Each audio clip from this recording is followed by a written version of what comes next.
Gundam.tk presents High Grade Age-2 Double Bullet. Hey, what's up again everybody? It's Robert184, 2Rs2Bs from GundamReviews.net, and as the second generation of Gundam Age moves on, the Age-2 Normal is about to be replaced, or at least have this as an accessory. It's the Age-2 Double Bullet, the second wear from the second generation, which should add a lot more firepower to the already strong Age-2. This had a late March release, 2012. And sells for 1,500 yen. Here's the name bar, and you can see Double Bullet there in English, and there it is in Japanese. It's number 17 in the high-grade Gundam Age series, with some fantastic box art as we've gotten used to with Age.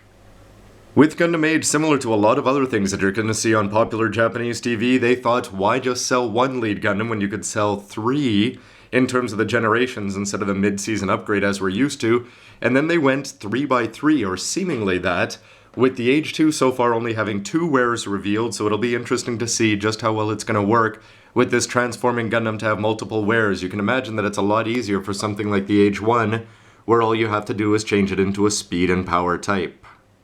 And one thing I couldn't be more pleased about is that when I was building the Age-2 Normal, I thought that it was just going to be just changing the shoulder parts there, but upon closer inspection it's actually going to have all new legs, arms, and a bunch of different color details. This guy's really going to come to life in the red department, and I'm really glad that it's not going to be too repetitive, and it's going to be back to the Age-1 type of thing where it's only the head and the chest that should be the same.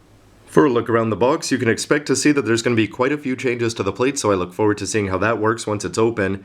And you can see here the red details are going to come out from the shoulders and on the wrists and on the feet, unlike the Age-2 Normal, which is very, very blue. So it's sort of cool to see this go back to a more familiar Gundam kind of color scheme. You can see that the back doesn't look too much changed, including for the waist section. It's going to have all the same familiar things we're used to, like the mark there for the chest and the transformation. I don't know what you think about the Strider form, but this one seems to look a lot worse. The Strider one has certainly grown on me.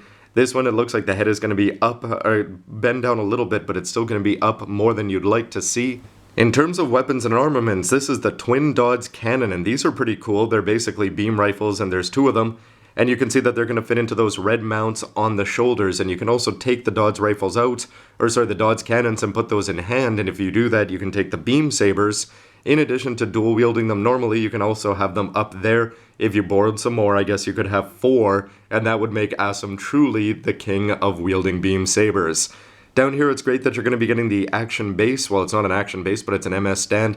For the transformation, this will work whether it's in MS mode or transformed. You can see that you're going to get a lot of extra manipulators there and that you can put them underneath. They're going to be giving you 3 different kinds there. I wonder if there's just going to be 5 in total, or if they're actually going to give you 2 open ones. He's also going to have calf missiles that it says here that they can open and close, so that's going to be interesting. And overall, it's a very cool looking pose with all of those weapons on. To the other side, where they talk about the mobile suit and show off the line art. I think it's looking great in MS mode, not so much like that. And you can see that in the middle of the battle, you've got the Double Bullet facing off against the Zadora. You can see that high-grade review, of course.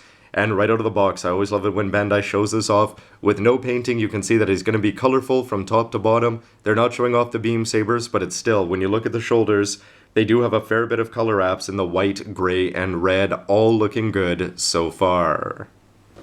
Inside the box, you're going to be getting the colorful A-plate with polycaps there, white, gray, and beam sabers. You're also going to be getting another plate of red to go along with the base, and it's going to give you a bunch of gray down there.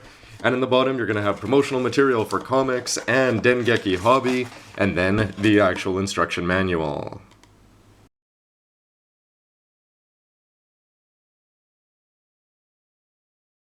To the always colorful A-plate, which is going to be looking good, and if you compare it to the Age-2 Normal, you can see that the blue and yellow and white are going to be identical. The only difference being is that these red parts are on the Normal, and these parts here are going to be exclusive to the Double Bullet, which are going to give you the nice red shoes. The B and C plates are going to disappear. Those only belong to the Normal, but you can see that the D plate is going to have a lot of similarities to the Normal. This part down here is going to be omitted, but outside of that, you can see all the gray, including the great parts for the face there. I'm still incredibly impressed that they give you gray around the face mask, and on the top of the head, that chest part is looking good as usual. And it looks like there are 3 kinds of hands, but only 4 manipulators in total. The G plate is all new here, and it says Age-2 DB for Double Bullet there, and the limbs are certainly looking very interesting and very blocky as opposed to the sleek ones on the Age-2. Looks like you've got the calf missiles down there in white, and I look forward to putting all of this together. You'll have to do some choosing here whether you want to do a lot of lining or edging, if you just want to keep it clean and plain looking. The E-plate is also for the Age-2 DB, and you can see that you're going to get the wrist guards down there. And actually a little bit disappointing that those shoulder mounts, they do have a lot of red in them, but they're only made up of 2 parts. And you can see that there's going to be a lot of lining opportunities up here, but it would have been nice if they showed off a little bit of gray or white underneath, I suppose. The F-plate is also for the Age-2 DB, and you can see the parts here for the base, just 3 of them putting it all together. Still great that you can take the manipulators and plug them in underneath. You can have 4 in there. And they are going to give you a 5th one there, so it is cool that you do get 5 in total. What makes up the inner frame, you can see little bits of that, but the cooler part is the twin Dodds cannons, which are looking pretty good. Lots of lining opportunities, and I can't wait to put those 2 together. PC001 for the polycaps and SB9, so you can just have more and more beam sabers, but they are high grade size, not master grade. Here's the sticker sheet, and you can see the familiar chest part there to go along with the eyes with their nice shiny green. You're also going to have these little details which go around the head of the Age-2, just amazing how well its V-fin is done. And you can see the camera lenses there and these extra 2 little black tick marks. I'm a huge fan of that cover art, which looked great on the box and certainly is going to make you want to buy it.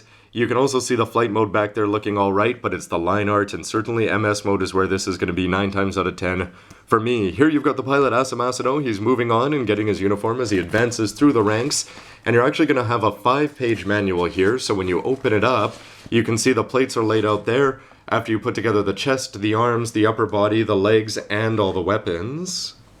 And on the back, you're going to have 2 nice color splash pages there. You can see it standing and looking great. Flight mode, so-so at best. And you can see, yes, the leader of the Wolf team, Wolf Eniakel himself and his G-Bouncer. I wonder if that'll get upgraded there. The Kronos and the Zadora have certainly been Asim's nemesis so far. Well, the Zadora anyway. I wonder how many times they're going to face off before this generation runs out. Down here, you can see the same poses that we've seen around there, including the flight mode up on the action stand, which is looking good. The Dodds rifles do look very plain, but again, when they're put into the red part, I think they're going to look great. They're advertising the Age-2 normal, and the color guide should be what we're all used to with the Age kits. To the back, it shows that you can keep the beam sabers in hand or in the back, and you can put them up on the display stand by popping out the little gray cap, which is good to put somewhere like a Ziploc. To do the transformation, it looks like you're going to detach the legs from the hip part, swing the barrels back there, and then you're going to pop out the arms, pop down the head, and pull the chest down and do the bend back. So very familiar to what we've seen with the Age-1. And then you can plug the waist section back in. Skirts come forward, barrels come forward, and then with the legs you're going to do the old sort of bend there in the middle. And then you're going to have this custom piece, again similar to the Age-1, and reattach everything there. The calf missiles, sort of cool that they're on the back of the leg, so they're going to be visible when it's flying through the air. You'd think that it would have enough firepower up front, but all you have to do is rotate that around and attach it in the right way with that gray cap again. But overall, though I am excited to put it together this way, I am just curious if he's not going to look a little strange with that chest and head just sticking forward like that.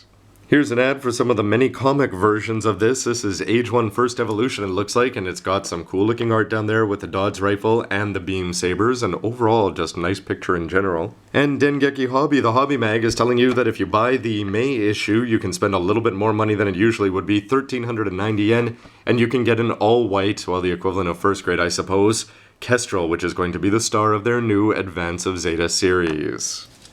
Well, I've got to say it was a fun unboxing with outside of the A-plate being pretty much identical, except for a little bit of red on it.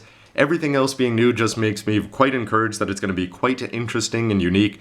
The Strider form, the flight mode doesn't look anywhere near as good as that does. But anyway, I can't wait to have the Age-2 normal and the double bullets side by side. So don't forget to check out the next part where you'll see the parts before it all gets put together and you can see the mobile suit. And as always, please let me know what you think of the MS and the video with a comment down below. And stay tuned for lots more. Thanks for watching, everybody. See ya. Asim, I told you to never show your face in front of me again, and all you do is swap off your limbs and think that I'm not gonna figure it out?